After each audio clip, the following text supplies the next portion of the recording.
what's up? I'm your host, Christian Patterson, here to bring you this week's edition of TV20's Inside Sports Report. The Cleveland Browns and the Greater Cleveland Food Bank partnered up for their 20th annual Taste of the Browns, where sports and food collide for a wonderful evening of giving. Well, we are here tonight at our annual Taste of the Browns event. It is the 20th annual event benefiting the Greater Cleveland Food Bank and our work to provide nutritious meals to people in our community who need them.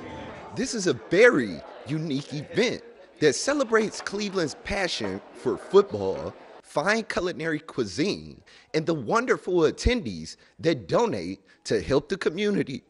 Honestly, it feels like this event gets better and better every year. I think we're going to set a new fundraising record tonight, raising more than $260,000. We will have 30 or more of our community's best chefs in attendance, as well as more than 1,000 guests, and a great roster of Browns alumni and Browns current players that our guests can mix and mingle with here at the stadium. You know, this is such a wonderful partnership with the Cleveland Browns, and we are thrilled that the community comes out to support it every year.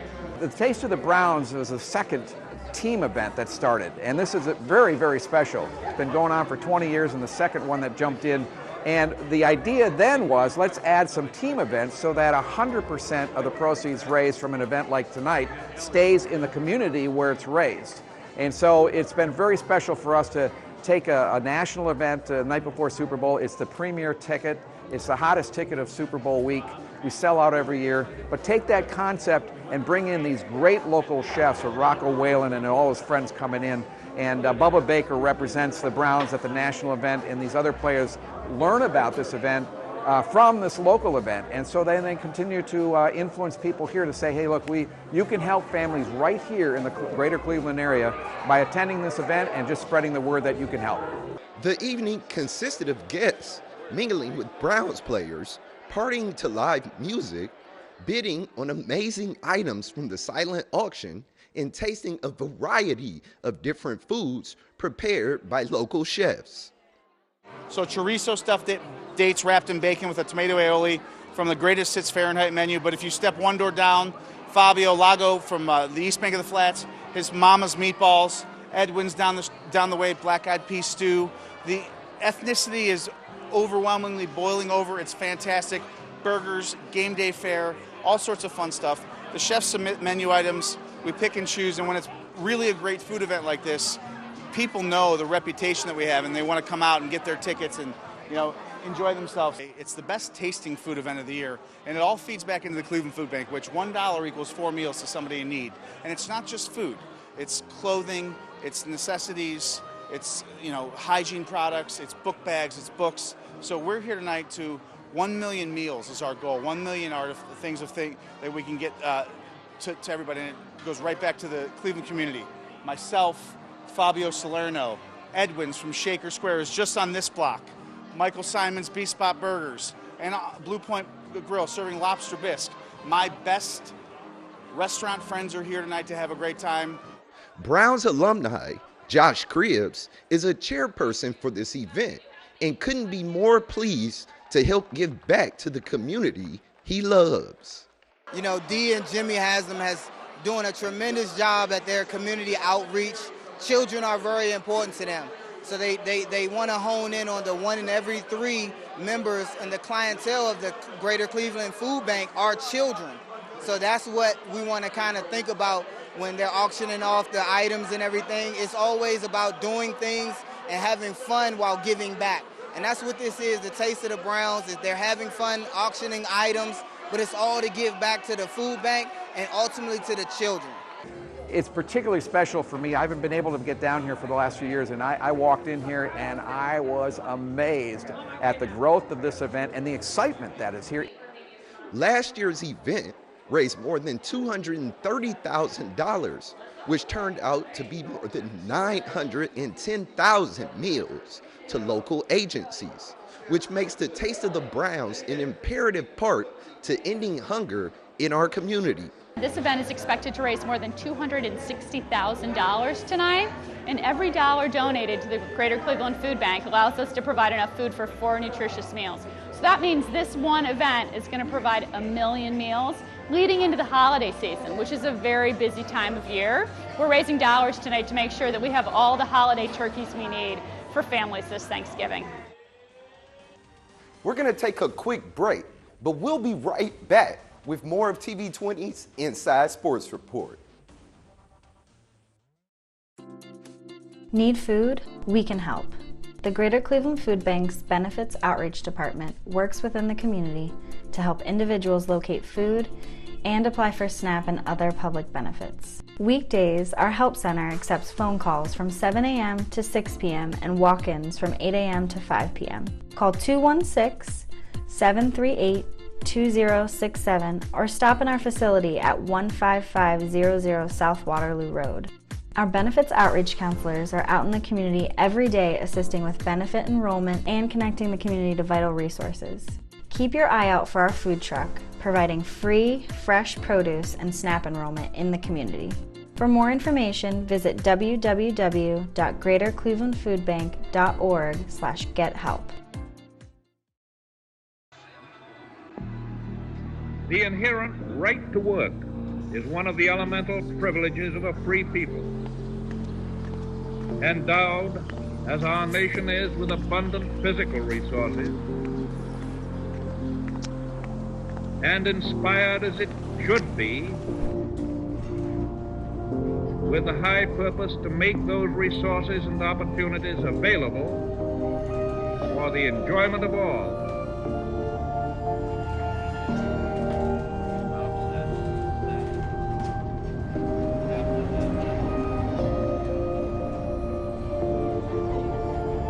We approach this problem of re-employment with the real hope of finding a better answer than we have now.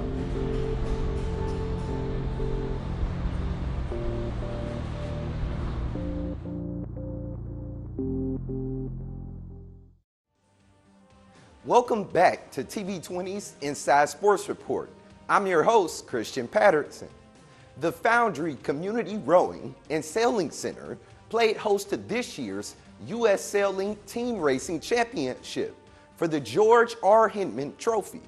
Some of the nation's top athletes competed on the waters of Cleveland Harbor for a chance to qualify for the 2019 World Sailing Team Racing Championship. We're really excited to bring this championship to the city of Cleveland, and it wouldn't have been able to happen without the Foundry and the people like Sam Patterson and Rusty Dean really making everything work together to bring it here.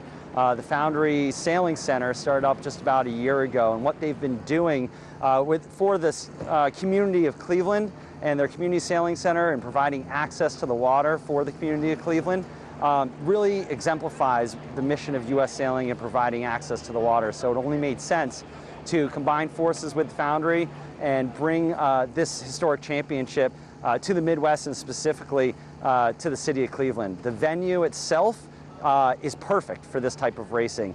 As I'm sure you can see right off the break wall here, you can't get racing much closer to shore than this. The spectating will be unbelievable. It was so exciting to find out that we were getting the Hinman.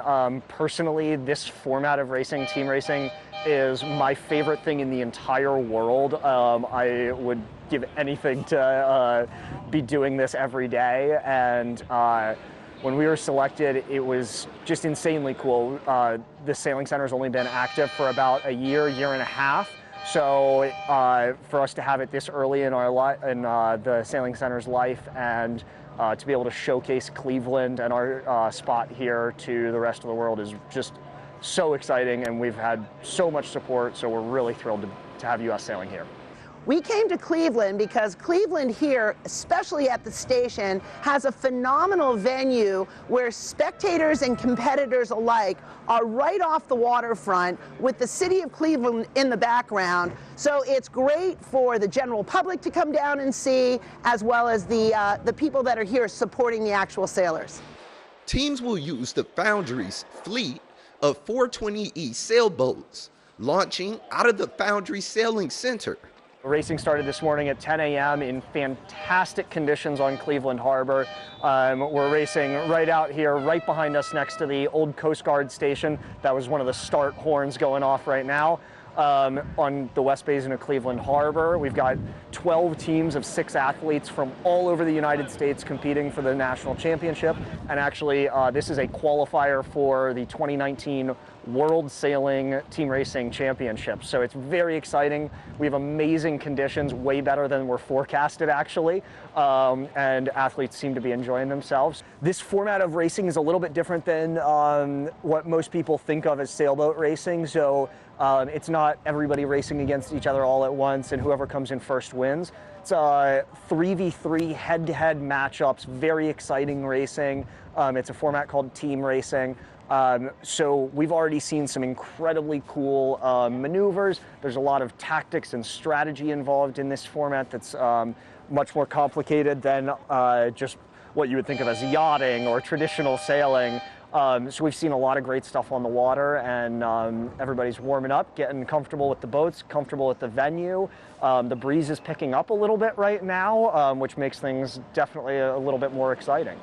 The competition at this event is phenomenal. All of these are really talented sailors that have come through team racing as high schoolers, college sailors, and now in their 30s are still playing the game. It's fantastic to spectate because you can see the strategies where teams are trying to trap each other at mark roundings and trying to spring their teammates forward in order to have winning combinations. So the team with the least number of points wins the race, and this goes on for 3 days in different rotations in order to determine our national champion. It's really phenomenal to watch and super exciting as positions change all the time. And with the weekend full of racing, participants were glad that the city has so much to offer. Well, Cleveland is phenomenal, not just for the racing aspect here on the water, but with what's going on in the city, with fantastic sports teams, with the Rock and Roll Hall of Fame, with all of the other museums here, there's tons of stuff to do after the racing is over. So we're super excited to be able to be part of an event here in Cleveland with so many other things to do and great restaurants to go to and nighttime activities. I mean, I would say Cleveland is second to none in a lot of these aspects. Thanks for watching the Inside Sports Report. If you would like to catch up on past episodes of Inside Sports Report, Classic Sports, or any city championship games, head over to our TV20 YouTube channel and click on subscribe.